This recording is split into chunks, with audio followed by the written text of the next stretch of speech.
మా బాబు కాళ్ళు కొంచెం వంకరగా అనిపిస్తున్నాయి. డైపర్స్ వేయడం వల్ల అలా ఏమన్నా అవుతుందంటారా? Hi, this is doctor Kripa, pediatrician from Hayat Nagar. So చాలా మంది పేరెంట్స్కి ఉండే భయం అనమాట, డైపర్స్ వేయడం వల్ల వాళ్ళ కాళ్ళు వంకరగా మారిపోతున్నాయా అని. అయితే మీరు ఇది తెలుసుకోవాలి, డైపర్స్ వల్ల అలా జరగదు.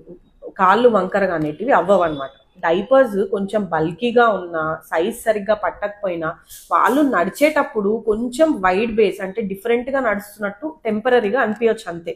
కానీ పర్మనెంట్ బోన్కి డిఫార్మిటీ మాత్రం రాదు డైపర్స్ వల్ల. మరి ఎందుకలా మైల్డ్గా వంకరగా అనిపిస్తాయి కాళ్ళు అంటే, వాళ్ళు గర్భంలో ఉన్నప్పుడు, తల్లి గర్భంలో ఉన్నప్పుడు ఇలా ముడుచుకొని ఉంటారు బేబీస్. అయితే బయటికి వచ్చాక కూడా అట్లా స్లైట్గా కర్వ్డ్గా ఉండిపోతాయి లెగ్స్. సో వాళ్ళు నడవడం స్టార్ట్ చేశాక మెల్లిగా స్ట్రేట్ అవ్వడం మొదలవుతుంది అనమాట. సో 15 to 18 monthsలో స్ట్రేట్ అయిపోతాయి, మ్యాక్సిమం 2 years లోపు నార్మల్ అయిపోతాయి.